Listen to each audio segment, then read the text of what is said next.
Bueno, por supuesto abriremos el micrófono y la voz a todas y a todos ustedes.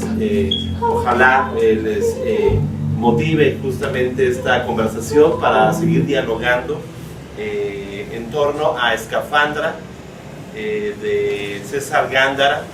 Voy a mencionar que esta novela es editada por la Universidad Autónoma de Nayarit y Ediciones Delirio, y que es merecedora a la mención honorífica del premio de novela breve Amado Nervo en su edición 2020. Por supuesto tenemos aquí a el merecedor de esta mención, César Gándara. Contamos con dos autoras muy especiales que van a hablar sobre la novela de César, a quienes quiero darles la palabra y presentar esta noche. Sí, en primer lugar quiero darle la palabra a nuestra querida autora y amiga Mónica Maristain. Mónica Maristain, bueno, es editora. Amiga más o menos. Te invito siempre y nunca podés. Estamos construyendo la amistad. Hay que trabajarlo. Nunca puede. Colega, veamos del colega. La querida colega Mónica Maristain, quien también es editora, quien también es periodista y escritora. Nació en Argentina y desde el año 2000 reside en México. Ha escrito para distintos medios argentinos como La Nación, Página 12 y El Clarín, así como para la revista Playboy en su edición mexicana, y ha colaborado en Agencia F, el suplemento cultural de Sin Embargo, y es fundadora del periódico digital Maremoto Maristain. En 2010 publicó La Última Entrevista a Roberto Bolaño y otras charlas con grandes autores, editado por Axial. Y también es autora de los libros El Hijo de Mr. Playa, editado por Almadía, y antes editado por la Universidad Autónoma de Nuevo León. Mónica, te dejo el micrófono. Bueno, en primer lugar, la verdad que sí, somos todos amigos y me da muchísimo gusto estar aquí, sobre todo además por una novela que yo decía, pero ¿por qué me eligió a mí, digamos? Porque es una novela que no sé si yo estoy cerca, ¿no? De esos diálogos, de esa... Sin embargo, por supuesto, me atrapó muchísimo y escribí un texto muy corto, pero una de las cosas que te quería decir, César, es que es realmente placentero leer la novela. Y eso puede pasar que resulte un elogio común, pero a mí me parece, no sé a vos, Vicente, pero me parece que últimamente no hay nada placentero en la literatura, digamos, ¿no? Entonces a mí eso me fascinó. Yo voy a leer este pequeño texto que empieza así. Ella me miraba sin decir palabra. Afuera los estudiantes parecían escualos que devoraban peces pequeños. Pasaban con sus mochilas submarinas y platicaban de la última clase, de las tareas y de las cervezas que se iba a tomar en cuanto se largaran de ahí. Me sentía mareado, atontado. El tiempo transcurría lento y no podía despegar mis labios. Tras una larga pausa incómoda, saqué mi billetera y le di algo de dinero. El último día en la escafandra, perdón que spoileé, es el final de un sueño y me parece como algo que es un puñal para el lector. Está Tijuana como horizonte y el abandono de Telma en un universo donde todo es dejado, destruido, añorado antes de que se muera o mate. Recordé, sin quererlo o no, un trío de muchachos jovencísimos que fueron a rodar en la escafandra de un cuarto y cantaban y reían y fumaban mota, y afuera estaban los monstruos vestidos de policía. Los persiguieron, los mataron, y ni siquiera esa escafandra les sirvió de refugio. Eran una provincia de Buenos Aires, como podría haber sido la colonia obrera, donde ahora han matado a un estudiante en una ambulancia, o en Honduras, donde supe que hace muchos años, pero que todavía recordamos como si fuera hoy, que asesinaron a un fotógrafo que le hacía retratos a los maras salvatruchas. Es como un objeto urbano o un arte encontrado que refleja ese bocho pintado de dorado, ese paraguas que encontraba la maga en Rayuela, esa cámara que a veces parece un arma que vigila, otras un arma que ataca contra uno mismo. Pienso en el autor de Escafandra, un guionista de cine que de vez en cuando le hace la literatura, o al revés, y creo que sus historias son un arte encontrado en una esquina. Alguien la cuenta con esos diálogos humanos y reales y se repite, pero no por un teléfono descompuesto, sino por un micrófono que todo lo oye y lo dice. Sabré la historia, alguien me dirá, de un bocho pintado de dorado y mi corazón se bamboleará por las páginas, enamorado como estoy de Thelma y con todo el respeto que le tengo a su madre. ¿Quién traiciona? ¿Quién dirá una historia falsa que tratará de desviarme de ese camino luminoso que me propone ese auto donde afuera son todos escualos y pasean con las mochilas submarinas? Desde el muerto hasta Natalio, con la intervención del sparring que parece haber encontrado la verdadera profesión de Palomo, todo se resume en uno de los asientos de Escafandra, algo como una sombra que anticipa una vida mejor lejos de aquí, una sombra que aparece y que no podemos ver. Solo esos destellos dorados dan una mirada certera.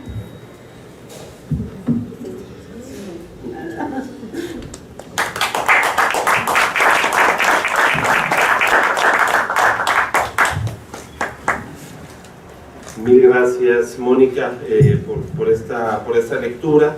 Conversaremos ahora también un poco más al terminar las intervenciones, donde podemos hacer planteamientos, preguntas, dudas a nuestros presentadores y por supuesto a César Ganda. Quiero presentar ahora a nuestro siguiente presentador. Me refiero a Vicente Alfonso, que nos acompaña también aquí, y bueno, quiero aprovechar para agradecer el espacio a la Pulquería de los Insurgentes, a Emiliano Escoto por también apoyarnos en la gestión para presentar Escafandra de César aquí. Muchas gracias. Vicente Alfonso nació en Torreón en 1977, proveniente de una familia de mineros y educado por jesuitas. Es autor de las novelas Huesos de San Lorenzo, traducida al alemán, italiano, al griego y al turco, Partitura para Mujer Muerta y La Sangre Desconocida, el libro de crónicas A la orilla de la carretera y el volumen de cuentos Contar las noches. Ha recibido, entre otros, el Premio Internacional de Novelas Sor Juana Inés de la Cruz, el Premio Bellas Artes de Crónica Literaria Carlos Montemayor, el Premio Iberoamericano de Periodismo Ciudades de Paz, el Premio Nacional de Novela Policíaca, el Premio Nacional de Novela Elmer Mendoza, el Premio Nacional de Novela Negra Una Vuelta de Tuerca y el Premio Nacional de Cuento María Luisa Puga. En 2018 fue finalista del prestigioso Premio Atenas, otorgado a la mejor novela extranjera publicada en Grecia, y en 2021 obtuvo una mención honorífica en el Premio Iberoamericano de Novela Elena Poniatowska. Ha sido becario de la Fundación para las Letras Mexicanas en 2 ocasiones, del Programa de Cooperación Internacional México-Estados Unidos y del Programa para Creadores con Trayectoria de Coahuila. En 2021 realizó una residencia literaria en la Casa Estudios 100 Años de Soledad, sitio en donde García Márquez escribió su obra cumbre. Ha sido colaborador en periódicos y revistas como Proceso, El Universal, Reforma, El Siglo de Torreón, Milenio y la Revista de la Universidad. Hay que mencionar también que en 2018 Vicente Alfonso ingresó al Sistema Nacional de Creadores de Arte de México y tras la aparición de su primera novela, Vicente Leñero lo calificó como un escritor de altos registros. Desde ahora será necesario seguirlo y perseguirlo. Y es un novelista excelente, dijo el maestro Vicente Leñero sobre nuestro presentador. Vicente Alfonso, te cedo el micrófono, te escuchamos. Hola, ¿qué tal? Muy buenas tardes, noches. Me da muchísimo gusto. A ver, se me diciendo por acá, no sé dónde está la bocina, ando muy cerquito. Me da mucho gusto. A ver, justamente aquí arriba. Me da mucho gusto estar aquí, aunque no justo aquí. Compartir la mesa con estos colegas a los que estimo y admiro, y que el pretexto sea justo una novela nueva. Me da gusto también que estemos todos aquí congregados, porque todos nos estamos acostumbrando recién a regresar a la presencialidad, ¿no? Después de 2 años encerrados. Entonces, qué mejor pretexto que un nuevo libro. Yo también hice un texto muy breve y lo voy a leer. Es, digamos, resume mis impresiones de lectura de Escafandra. Se llama En las corrientes de la memoria. En 1973, la célebre novela de Juan Marcé sobre la posguerra en España, titulada Si te dicen que caí, fue publicada en México para evadir la censura franquista. 15 años después, Marcé contó que había escrito esa novela con la secreta convicción de que jamás sería publicada, y que al teclearla pensaba solamente en los anónimos vecinos de un barrio pobre que ya no existe en Barcelona, en los furiosos muchachos de la posguerra que compartieron conmigo calles leprosas y juegos atroces, el miedo, el hambre, el frío. Pensaba en cierto compromiso contraído conmigo mismo, con mi propia niñez y mi adolescencia, y en nada más, dice Marcé. He querido recordar esta envidiable libertad porque parece ser la premisa. Si le cortan graves a la consola, creo que ayuda un montón, ¿no? Porque justo eso es. He querido recordar esta envidiable libertad. He querido recordar esta envidiable libertad porque parece ser la premisa de la novela que hoy nos reúne. Escafandra, 6º libro de César Gándara, recién publicado por Ediciones del Libro. Distinguida con una mención honorífica en el Premio Nacional de Novela Breve Amado Nervo 2020, esta novela cuenta la historia de un grupo de jóvenes que crecen en el estado de Sonora durante el cambio de siglo. El personaje central es el Palomo, joven aspirante a boxeador que se sostiene vendiendo cosméticos y otros productos importados. Le acompañan el Muerto, cuyas habilidades musicales y performáticas le convierten en una celebridad en el mundo de las bandas locales de death metal, así como sus vecinos, los hermanos Telma, Natalio e Irene, hijos de una mujer excepcionalmente dotada para los negocios llamada Doña Amelia, quien se convierte en una suerte de mentora del Palomo al brindarle oportunidades para sobrevivir e incluso crecer económicamente. En el nivel de la historia, Escafandra aparece emparentada con relatos como las ya mencionadas novela de Juan Marcé, además de Los Cachorros de Vargas Llosa, Tijuanenses de Federico Campbell, El Principio del Placer de José Emilio Pacheco, por mencionar solo algunos. A propósito menciono esta lista porque hay una razón más que emparenta a Escafandra con todas estas piezas. Si bien con frecuencia se señala que el motor de estas ficciones es la nostalgia, pienso que no es así. Todo lo contrario, en Escafandra no hay felicidades disipadas por el tiempo. La historia es un viaje al pasado, es verdad, pero al horror del pasado. Al narrar, los personajes no añoran los tiempos diluidos, sino que antes bien tratan de exorcizar los fantasmas que aún quedan de entonces. Fantasmas como la violencia, la soledad, la intolerancia y la precariedad que acompañan el arribo al mundo adulto, ¿no? Ya alguien hace unos días la calificaba como novela de preguerra, ¿no? Porque atisbamos ya la llamada guerra contra el narco. Entonces me pareció muy interesante esto de que Marcé narra la posguerra y César narra la preguerra. Va a ir rompiendo la violencia en la novela y nosotros somos testigos, unos testigos que no podemos meter las manos, ¿no? En 87 páginas César nos hace partícipes de las tribulaciones de los personajes en la búsqueda de su propia identidad. Sus crisis les llevan no solo a intentar desenvolverse en distintos oficios, también a variar la naturaleza de las relaciones que establecen entre sí. Los amigos de hoy son los rivales de mañana y viceversa. Prueba de ello son los complejos triángulos que se establecen entre los personajes a lo largo de la novela. Por ejemplo, un triángulo sería Natalio, Palomo, el Muerto, otro Palomo, Telma, el Muerto, Amelia, Palomo, Telma, y así muchos otros.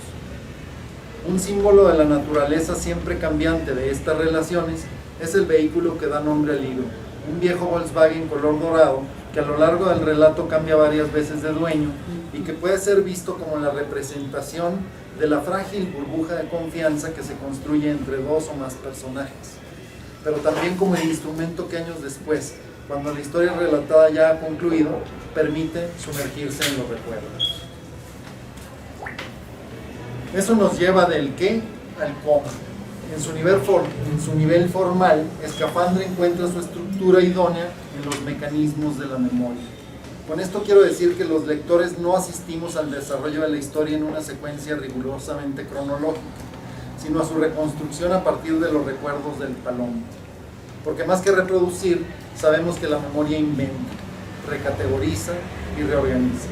Por eso los testimonios alrededor de un mismo hecho nunca coinciden del todo. Ya lo mencionaba esto Mónica, ¿no? Que puede haber diferentes versiones. Y hoy nos toca escuchar o leer la versión del palomo, pero resulta inevitable pensar que narrados por Amelia, por el muerto o por Telma, los hechos serían distintos. Con virtudes patentes, como su notable habilidad para construir diálogos y su oficio para crear tensión a partir de hechos cotidianos, Escafandra es una novela que inevitablemente nos sumerge en las turbias corrientes de la memoria y cuya lectura recompensa ampliamente a sus lectores. Felicidades.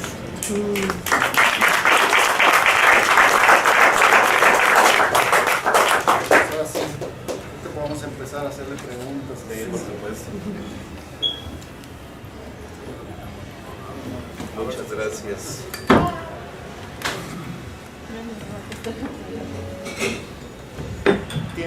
Muchas gracias. Ya se puede prender el micrófono. Ahí está. Mil gracias, Vicente Alfonso, también por este comentario en torno a Escafandra. Me llama la atención justo estas preguntas. Me gustaría recuperar, si es que César también quiere responderlas, y si no, abrir la conversación a otros temas en torno justamente a esta novela breve en apariencia, pero como bien lo dijo Mónica y Vicente Alfonso, nos abre un mundo de posibilidades, porque desde los ojos de quién se puede contar esta historia. Como dice Mónica, ¿quién está traicionando a quién?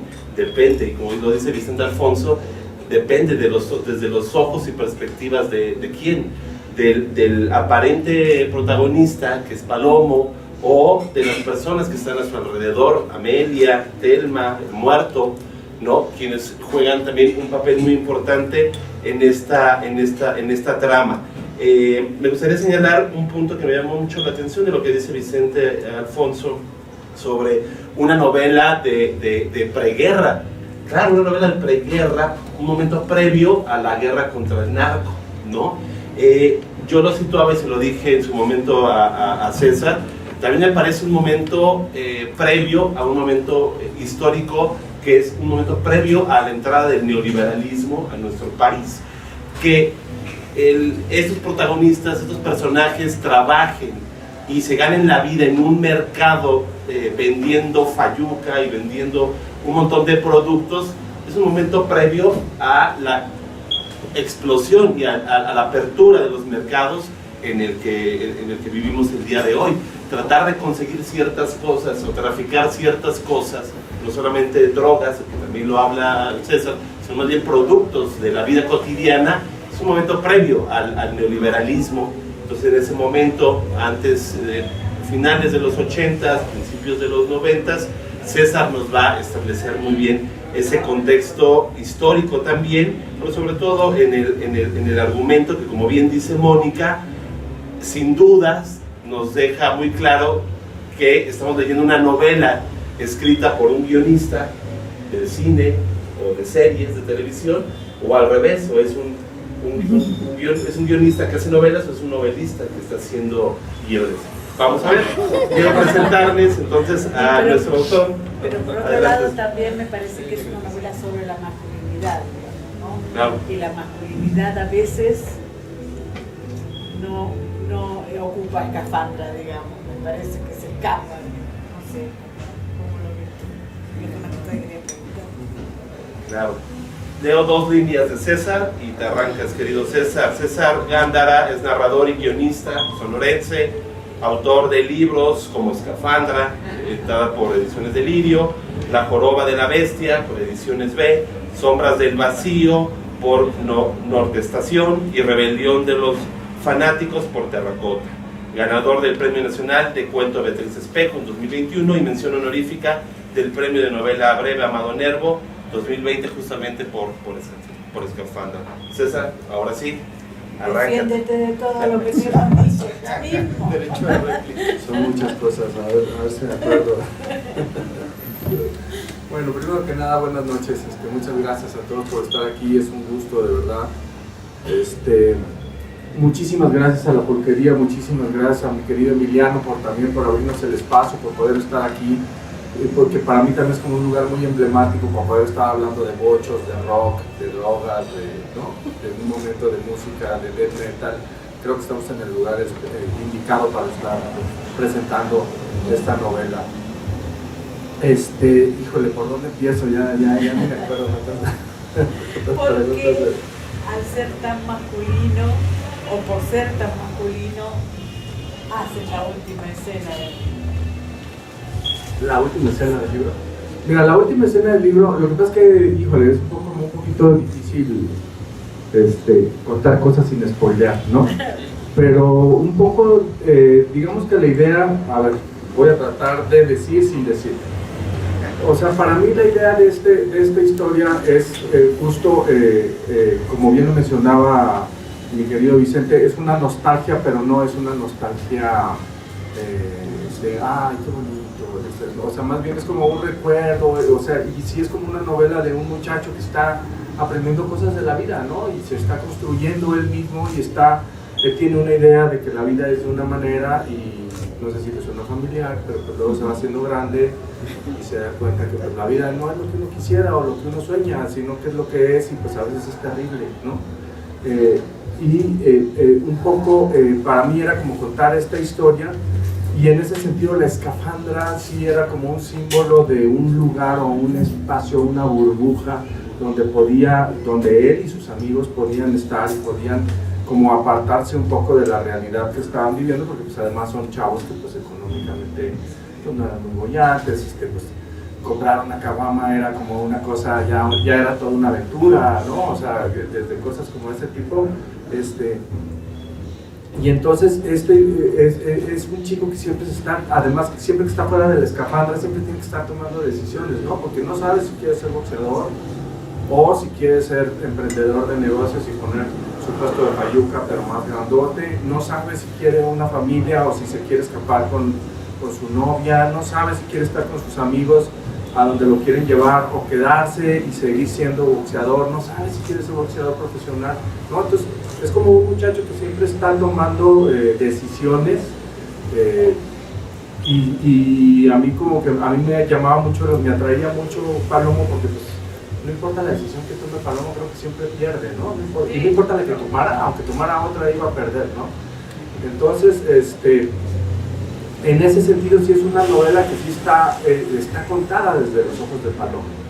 Y es un muchacho que tiene un grupo de amigos y pues es la historia de un grupo de amigos, ¿no? Y hay muchachas, y hay mamás, y hay mujeres, y hay una manera de cómo se interrelacionan.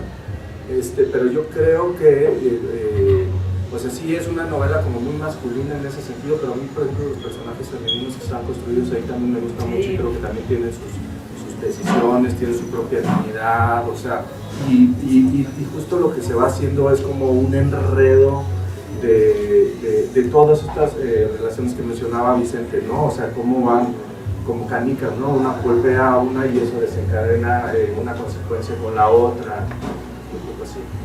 Ahora, también es cierto que esos ojos de Palomo ven un horizonte que está en Tijuana, que parece ser que la vida está mejor allá, pero en realidad solo lo ve él. Los demás no lo ven. Eso me llama mucho la atención. Y lo ve a veces, ¿no? Porque también a veces dice, no, mejor me quedo aquí, ¿no? Sí. Pero luego cuando ve que su mamá postiza, pues tampoco está buena onda la mamá postiza, ¿no? O sea, de repente es buena onda y de repente le está bajando una lana y lo tiene trabajando y no sabe que lo está explotando y cuando se da cuenta pues como que ya no le empieza a gustar tanto y luego cuando conocemos a su mamá pues también vemos que ahí hay también toda otra historia de, ¿no? porque no siempre también la maternidad no siempre es lo que pensamos, ¿no? Pues a veces nuestras mamás, pues no nos llevamos bien con ellas, ¿no? Porque tenemos maneras diferentes de ver las cosas. Sí, yo creo que Palomo es un chavo que no sabe qué quiere. O sea, a veces cree que quiere ser boxeador y a veces cree que se quiere enamorar y a veces cree que quiere ser un empresario, pero justo no, como que no. Pero lo que sí creo que sí quiere, fíjate, lo que sí creo que sí quiere es una familia, ¿no? Y por eso se aferra luego mucho también como a querer, ¿no? La propia escafandra también de repente es como este símbolo de querer tener unida una familia que es su familia prestada, ¿no? Y pues bueno, pues cuando uno quiere forzar las cosas, pues también luego no sale, ¿no? La novela tiene estructura, lo voy a explicar como luego lo cuento en mis talleres, así como de queso Oaxaca.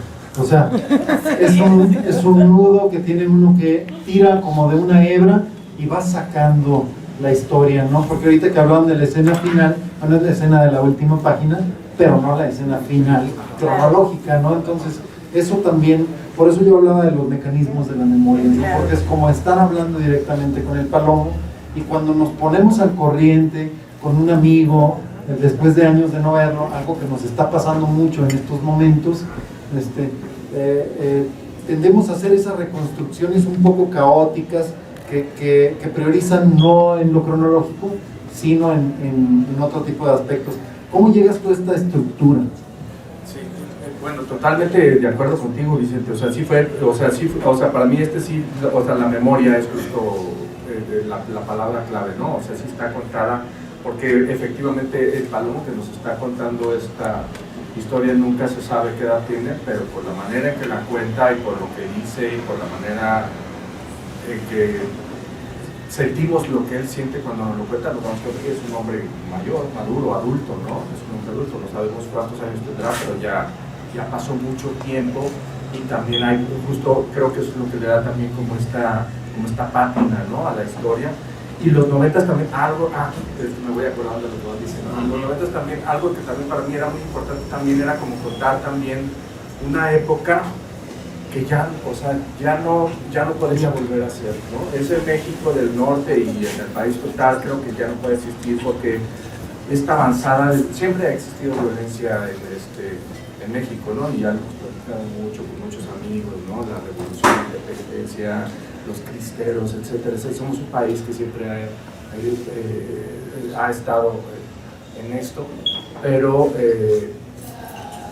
la violencia se va dividiendo de diferentes maneras, ¿no? Y en este caso, por ejemplo, creo que todo este tema del narcotráfico, grupos clandestinos y tal, que van haciendo como nuevas reglas de cómo se va organizando el crimen, en esta historia no existía todavía, y ahí efectivamente, como tú lo dices, es una historia de preguerra, ¿no? Es una historia antes de la guerra contra el narco, es una historia antes de todos los secuestros que escuchamos hablar de Monterrey, cuando Monterrey presumía ser la ciudad más pujante, la más industrial, la más segura del país, y luego ya vimos en lo que terminó, ¿no?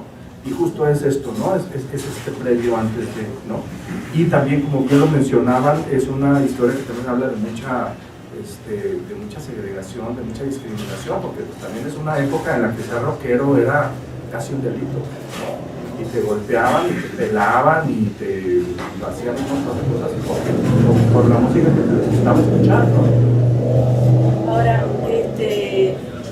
una de las cosas que a mí me resultó sumamente importante es el refugio que plantea Escafandra, digamos. No sé si ahora hay algún refugio. Esa es una de las cosas que quería preguntarte. ¿Qué refugio tienen los jóvenes ahora? Y por otro lado, también a mí me parece que esta es una obra de teatro. No me parece para nada cine, me parece sí ver a todos los personajes en un escenario y matándose, ¿no? Matándose bien. No, creo que yo soy la persona menos indicada para contestarte eso, Miguel. Yo tampoco sé cuáles son los refugios de los jóvenes ahora. Pero sí, efectivamente, en esta novela sí es el Escafandra, definitivamente hiciera como este espacio justo como de libertad. Porque además digo, creo que también pues todos podemos hablar de nuestro primer coche y lo que nos costó poder hacernos de nuestro primer coche, y lo primero que hacemos es pues hacer la fiesta en el coche y llevarnos a nuestros amigos y subirnos en el coche y andar paseando en el coche, ¿no? Entonces como esos ritos de iniciación creo que más allá de que sean en los 90s y que muy probablemente ya no son así, ¿no? Digo, yo la verdad no sé, no le pregunto a mi hija qué es lo que hace ahora ella para divertirse, pero estoy seguro que puede conectar con eso, ¿no? O sea que sí puede decir, bueno, este equivalente sería, no sé. Aparte no deja de ser sintomático que los bochos ya no existan, no estén fuera de circulación, ¿no? Eso es también una reflexión sobre algo que era el vehículo más común en el México en que nosotros crecimos, ahora ya es una rareza de museo. Sí, ahora es como una pieza de colección, ¿no? Tratar de ser a lo más barato, por eso todo el mundo tenemos un bocho. ¿Qué piensas de la obra de teatro? Me gustaría verla. Y de hecho, por ahí hay algunas personas que... ¿Ah, sí? Perfecto.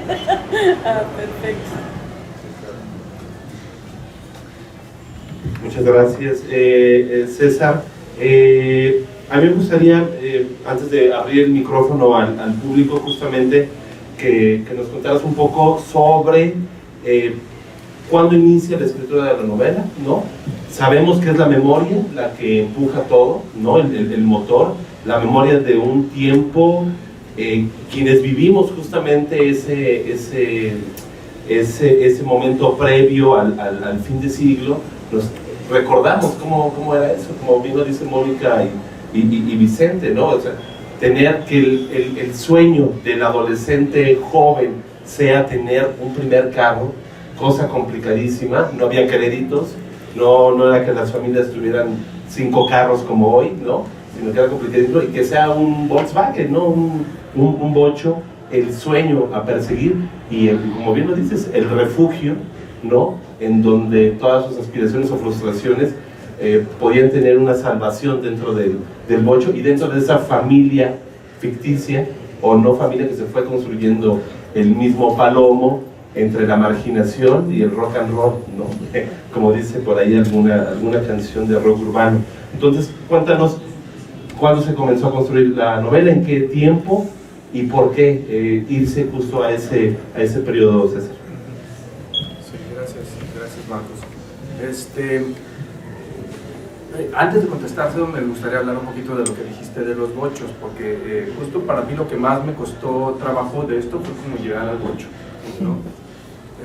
O sea, como que iba buscando un símbolo que me ayudara a contar esta historia y que entre más cosas pudiera decir y reflejara como las emociones de los personajes y el momento que estaban viviendo.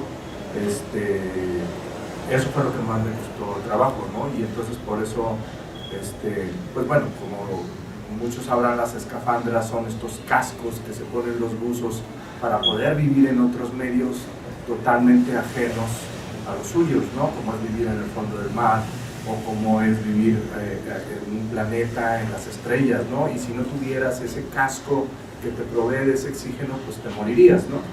Entonces, este bocho dorado, oxidado, viejo, porque ya sus mejores épocas ya pasaron, pues es esa escafandra que quieren comprar estos chavos, y es este lugar donde pueden hacer lo que no pueden hacer en ningún otro lado, pero pues también a medida que va pasando la historia, el escafandra se le rompe el vidrio y luego tiene que pagarle no sé qué y se la llevan embargada, no sé qué. O sea, el propio bocho se va deteriorando también, como se va deteriorando un poquito las relaciones pues, las propias relaciones que suceden ahí en la novela, ¿no? Entonces, por ejemplo, todo eso fue como un proceso, aparte que tuve como que trabajar a toda la cuestión, por ejemplo, del rock de los 90, del heavy metal y todo eso, que pues es, pues ahí pues como que la investigación de campo pues ya viene de hace muchos años, ¿no?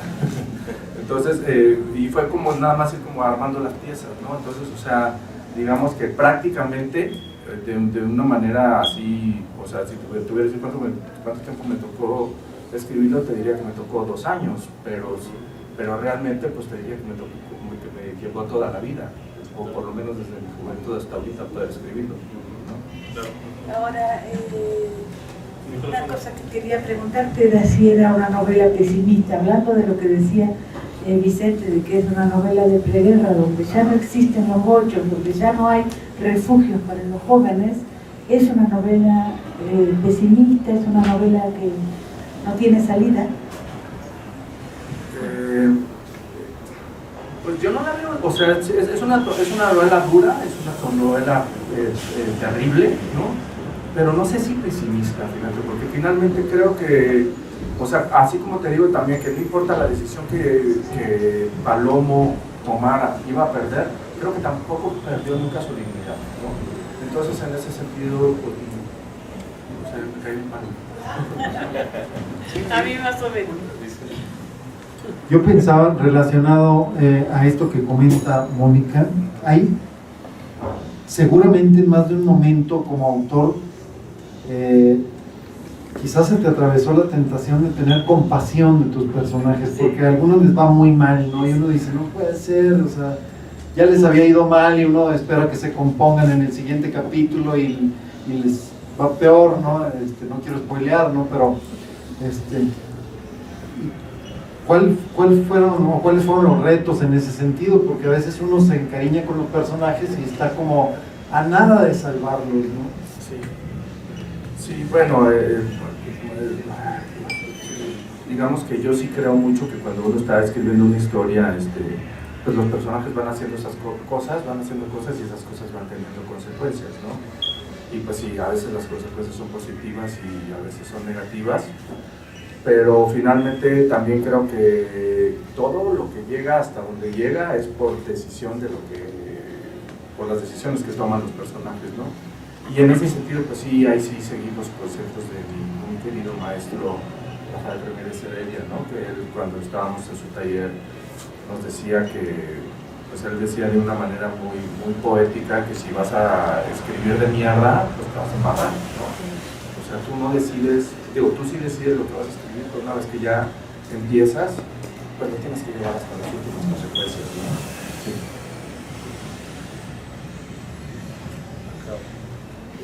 Una de las cosas, bueno, por el último, es que son muchos personajes. ¿Cómo hiciste? Eso fue muy complicado, ¿eh? Sí me costó trabajo, pero es que sí, o sea, es la historia de Palomo, pero sí quería hacerla como muy coral, ¿no? Para mí sí era muy importante ver como una tribu, ¿no? Sí era muy importante ver una tribu, ¿no? Entonces, la amistad también, por ejemplo, era un tema que me interesaba mucho plantearlo, ¿no? Hasta dónde puedes llegar por un amigo y a veces, pues, está bien hacer lo que sea por un amigo, también, ¿no? Se pregunta, ¿no? Ahí me llama la atención el personaje del muerto, es una especie de antagonista, Es ¿no? increíble. Que en ocasiones la amistad los une, pero siempre hay un factor que los aleja, ¿no? Cuéntanos un poco más sobre el muerto. Bueno, tu padre. Sí, total, ¿no? Bueno, y con su amigo también, sí. y con su mamá postiza y todo, o sea, sí, el muerto sí es un canijillo. Y además es su héroe, ¿no? Porque es el líder, es el vocalista del grupo de rock más famoso del pueblo, o sea, y él lo adora y lo idolatra y quiere ser como él. Si quiere ser como él. Pero le quiere bajar a la novia. Sí, le quiere hacer daño a su mamá postiza, está viendo que está maltratando a su mejor amigo y entonces pues también como que eso le mueve cosas también, ¿no? O sea, como que dice, pues sí es mi héroe, pero pues como que se le cae, pues es que se le cae todo a Palomo realmente, ¿no? Si vamos a pensar, se le cae la familia, se le caen los amigos, se le cae la novia, se le cae todo. Pero no van a llorar. Yo digo que les va a gustar. Mil gracias.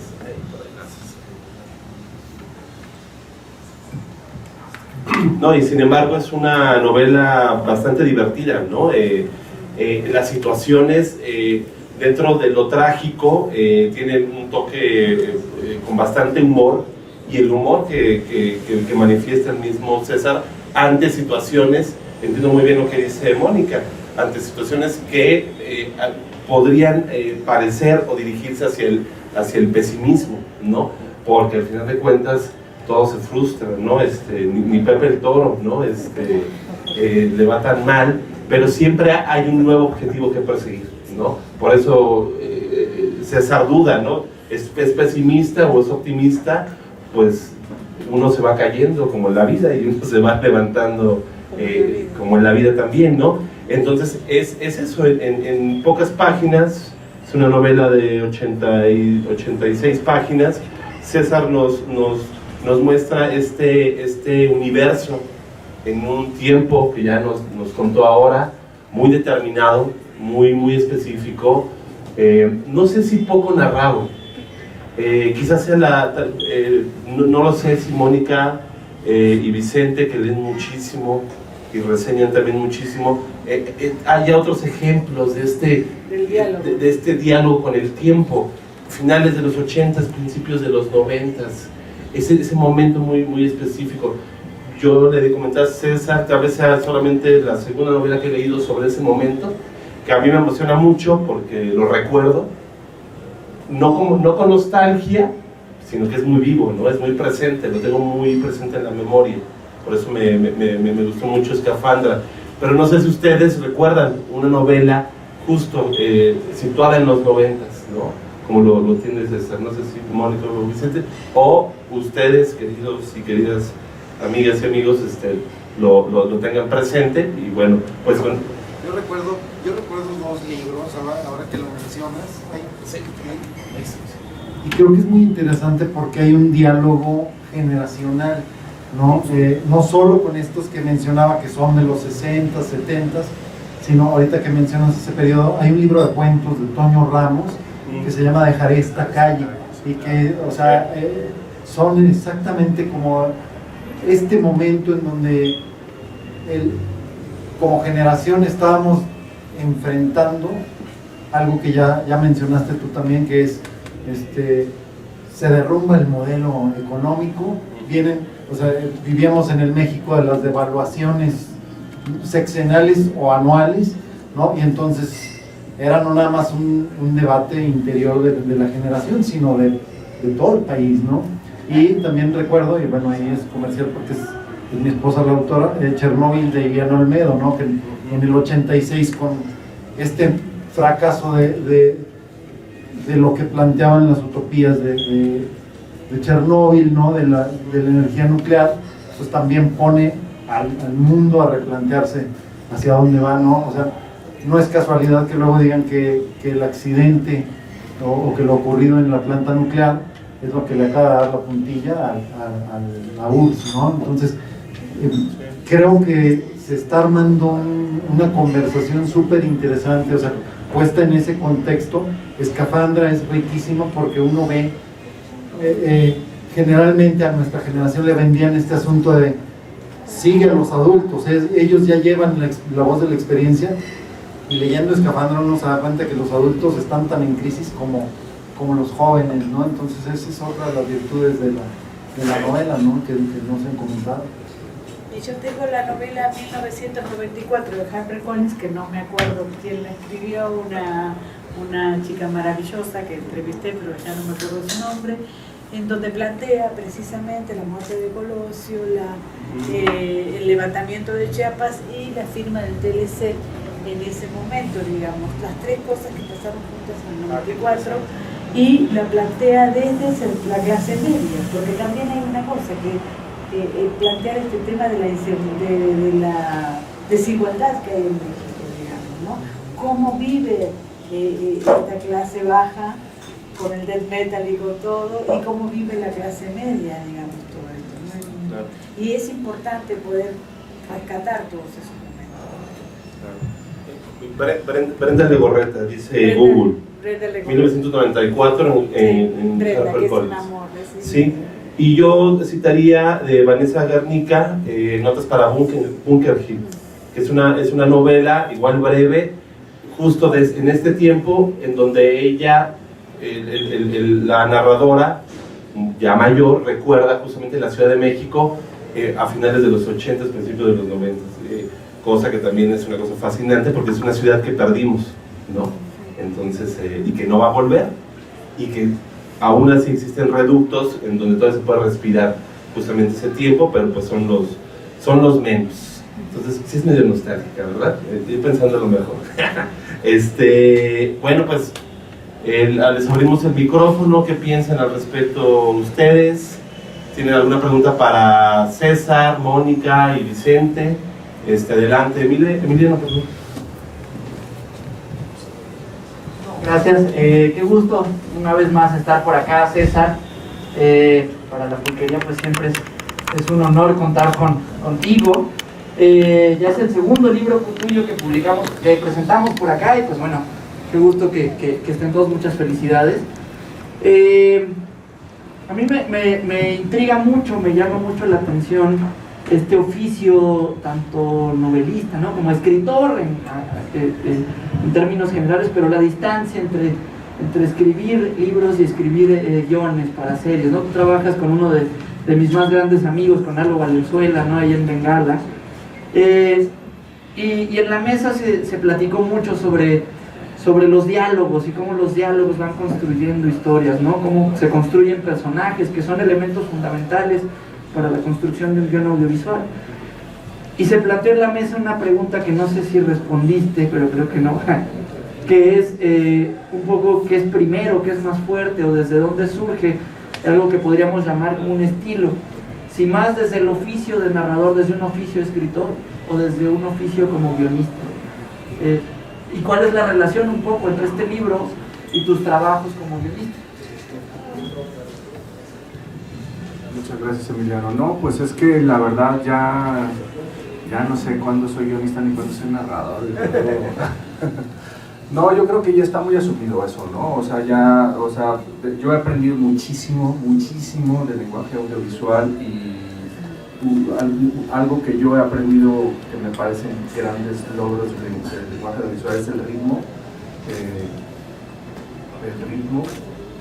Muchísimo, y los diálogos también, o sea, la manera de trabajar los diálogos también es algo que he aprendido ahí, ¿no? Algunas estructuras también que hacen, o sea, yo creo que para mi manera de ver vivimos en un tiempo desaforado, con poco tiempo, rápido, no sé qué, donde ya, pues, por ejemplo, una novela de 600 páginas, pues es casi un hecho titánico leerla, no escribirla, leerla, ¿no? Entonces, yo sí creo mucho en que estos lenguajes audiovisuales como han encontrado un camino de conectar con el espectador que es digno de atención para la literatura, ¿no? Y en mi caso yo sí le pongo mucha atención y trato de llevarlo para allá, pero ya ni siquiera me lo pregunto, o sea, ya ni siquiera me lo cuestiono, o sea, ya así sale. Pero los escritores no somos guionistas, de aviso, es poco, no es tan fácil, ¿no, Vicente? Claro. Hacer guiones es una cosa, no es oficio. La construcción de personajes también, o sea, creo que el cine tiene la serie es como más como una novela así formal, ¿no? O sea, porque es justo como la oportunidad de profundizar en los personajes, en irte a sus complejidades, a todas sus contradicciones, a sus miedos, perversiones, etc. Y el cine es más como la novela corta, o sea, justo por el poco tiempo que tiene para contar una historia, tiene que ser muy sintético, ¿no? En este caso, en esta novela, yo traté de hacerlo muy sintético, o sea, justo el reto era cómo decirlo más con lo menos, ¿no? Eso fue lo que, por ejemplo, para mí como escritura, lo que más me costó trabajar de este libro. Y sin la ayuda del guión, pues no lo hubiera logrado. ¿Alguien más?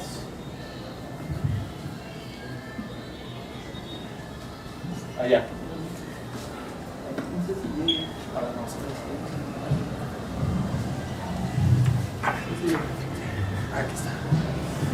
Entonces, antes que nada, salud, César, felicitarte. Preguntaban hace rato que cuál sería la escafandra actual de los jóvenes. Podría yo notarla con mis alumnos, que tal vez la nueva escafandra está, por ejemplo, en el 8M, en el Pride. Siento que ahí está la actual, donde se están refugiando las nuevas generaciones. Y en la música una enorme fiebre oriental, coreana, japonesa, extraña. Ahora tal vez es raro que a nosotros nos toca como choquearnos con eso, ¿no? A mí yo creo que mi escafandra vendría de la depresión. A mí me toca, a mí mi adolescencia se inaugura con la caída de las Torres Gemelas y yo pertenecería como a la era que vulgarmente le llaman emo, que en realidad se llama emotional post-hardcore, y viene de la mano con el death metal también. Entonces era como una especie, era en los primeros años 2000, era una especie de Vietnam, pero del desencanto. Bueno, una felicitación, quiero leerla, me da muchísima curiosidad, siento que es una especie, tu novela, siento que es una especie de perfil de José Agustín, pero la versión death metal. Entonces, bueno, ya me lo habían dicho, ¿Ya? Qué chido. Bueno, aquí dijeron los cachorros, pero yo dije, no, esto es una especie como o de El Camino de Jack Kerouac o de perfil, pero la versión death metal. Y una pregunta rápida, César, de tu proceso de La Jornada de la Bestia a ¿qué nos puedes hablar también? O sea, ¿cómo dejas La Jornada de la Bestia para iniciar Escafandra? Sí, híjole. Totalmente diferentes, sí, son dos cosas totalmente diferentes. Ahí, fíjate que ahí yo le aprendí mucho a Mario González Suárez, ¿no? Que alguna vez, cuando dábamos juntos clase ahí en la SOGEM, justo, él me dijo alguna vez, es que yo quisiera que cada una de mis novelas sea una cosa totalmente diferente y que ninguna se parezca a la otra, ¿no? Y yo en ese momento dije, bueno, sí, ¿por qué no? A ver, pues vamos a intentarlo, ¿no? Ahorita va 6, todavía no está tan difícil, ya cuando sean 20, quién sabe si lo voy a lograr. Pero sí un poquito el reto es ese, ¿no? Tratar de buscar, digo, también se vale, digo, o sea, si encuentras de repente una historia o un género en el cual te gusta y te sientes cómodo y sientes que puedes explorar todavía muchas cosas, ¿no? Sobre todo en la novela, que es más exploración que invención, ¿no? Yo estoy convencido que la novela es más descubrir que inventar, a diferencia del cuento. Pues de repente encuentras un universo y está padre explorarlo, pero de repente también está padre, así como que, bueno, sí, pero voy a escribir otra cosa y lo regreso a él, ¿no? Porque de repente puede ser muy peligroso también que te quedas como muy evolucionado, muy encantado con el universo y tus personajes, y luego ya terminas contando, pues ya incluso pues ya como que hace quedar mal lo que estaba bien, ¿no?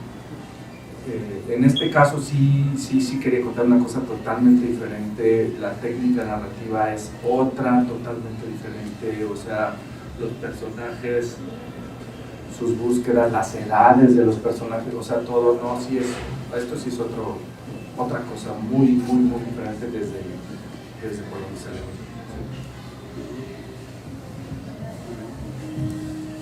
Ahora tú, yo no lo he leído, no me pongan. Pero bueno, quizás sí quisiera preguntarte, solo porque hemos estado conversando recientemente sobre el tema de tu salto, justo de experiencia audiovisual y literaria. ¿Cómo cambia tu proceso creativo justo cuando hay una co-creación o una dirección o un diálogo con otros creadores o con ciertas demandas que existen en términos de output del producto? Bueno, lo que pasa es que justo, ¿no? Cuando uno trabaja en un audiolibro o en una serie de televisión, incluso en una peli que no sea como muy de autor, ¿no? En pocos casos, pues sí te da mucho, pues muchas veces sí tienes que ceder mucho y además es como un trabajo muy diferente, sobre todo en el de las series que trabajamos con muchos escritores. Pero cuando se arman equipos padres, o sea, de repente está muy chido porque son 5 personas queriendo contar una historia lo mejor posible y pues todo el mundo está aportando y unas complementan a las otras y unas propuestas te hacen ver cosas que tú ni siquiera hubieras podido ver y de repente se hace una buena retroalimentación en los mejores de los casos, ¿no? No siempre es así, pero digamos en el ideal de los casos. En un libro pues tú tomas todos los riesgos y todas las responsabilidades y si sale bien o sale mal, pues toda la culpa. Sí. Son procesos diferentes, pero los dos, a mí me gustan mucho los dos se me hacen muy padres, ¿no? Y cuando te dan la oportunidad de un proyecto como poder hacerlo tuyo, en el caso del audiovisual, eso está genial, ¿no? Que también, o sea, que de repente a lo mejor no es tu historia, pero te empiezas a compenetrar tanto en ella y te dan la oportunidad como de poder hacer lo mejor posible que puedes y de repente quedas muy satisfecho con los resultados. Gracias. ¿Alguien más? ¿Hay atrás?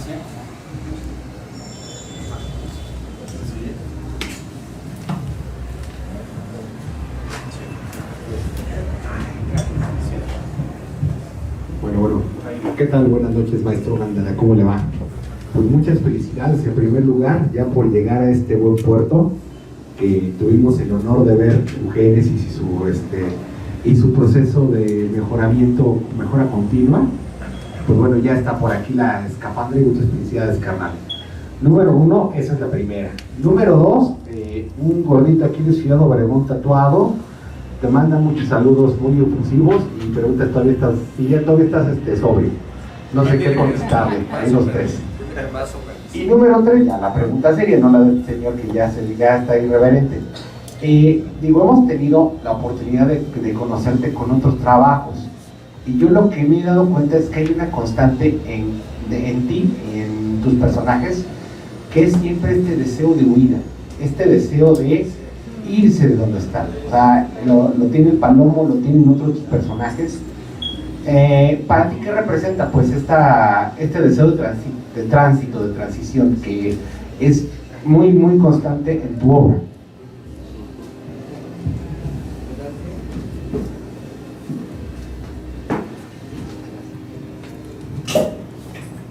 Bueno, muchísimas gracias, querido Omar, un gusto que estés aquí. Efectivamente nos juntamos nosotros mucho y nos intercambiamos textos y tallereamos. Tenemos un grupo ahí donde nos la pasamos muy bien y a veces hasta escribimos. 2, dile al gordito que más o menos, todavía no más o menos. El gordito es Carlos René Padilla, un gran amigo que justo fue que estuvo presentando el libro ahí en Sonora, estuvimos haciendo una gira por allá. Y 3, yo creo que hay que preguntarle a mi psicólogo, man. No a mí. No es cierto. Sí, no, bueno, pues quizás ahí sí tiene que ver con, o sea, ¿no? Por ejemplo, yo soy sonorense, pero nunca he vivido Sonora, ¿no? Mi corazón está en Sonora, pero pues básicamente nací en Sonora, estuve 2 años, todos mis mejores amigos están en Sonora, mi familia está en Sonora, pero nunca he vivido en Sonora. Bueno, he vivido las vacaciones, los veranos, o sea, siempre he estado en Sonora, pero nunca he vivido en Sonora, ¿no? Y entonces esta idea de huida, pues, yo más bien pienso que a lo mejor es como de regreso, ¿no? Y el mito pues finalmente de Odiseo, de salir y conocer cosas para luego traerlas al pueblo, pues como que sí es algo que me hace mucho sentido, digamos, a nivel no consciente, pues, ¿no? Como de una manera subconsciente, como que sí es algo que digo, no, pues sí, ¿no? Y justo, por ejemplo, en el caso de Palomo, pues es un chavo, ¿no? Y creo que justo está en el momento de, ahora sí que si nos ponemos muy campbellianos, pues está en el momento de cruzar el umbral para seguir ese llamado a la aventura, ¿no? O sea, creo que toda la novela es un primer acto de esta trayectoria del héroe donde está tratando de decidir si lo cruza o no lo cruza. Y por eso no se me hace pesimista o sea, podremos hablar y podemos cuestionar la moralidad de Palomo, pero como personaje que anda persiguiendo algo, no se me hace pesimista porque finalmente se va, ¿no? O sea, cruza el umbral, ¿no? Que sigue después, pues ya no lo acompañamos, pero justo apenas va a iniciar el viaje, ¿no? En el final de la novela apenas inicia el viaje. Para mí.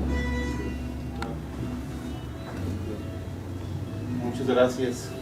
¿Alguien más? Pregunta, duda, comentario. Emiliano, de ver, otra vez muchísimas gracias, de veras, es siempre un placer estar aquí en este espacio, siempre me la paso maravilloso. A todos por venir, muchísimas gracias, presentadores de lujo, mi querido amigo, mi colega Vicente, mi querida Mónica, un gusto. Me preguntas que por qué te invité, pues te invito porque siempre que platico contigo, siempre se hace un diálogo bien padre, me encantan tus entrevistas y siempre terminamos charlando, ¿no? De lo que nos gusta a los dos. la literatura, y Marcos también un placer haberlas conocido, gracias que el texto haya sido este libro, y pues un gusto, y vamos a tomarnos una chela. Salud.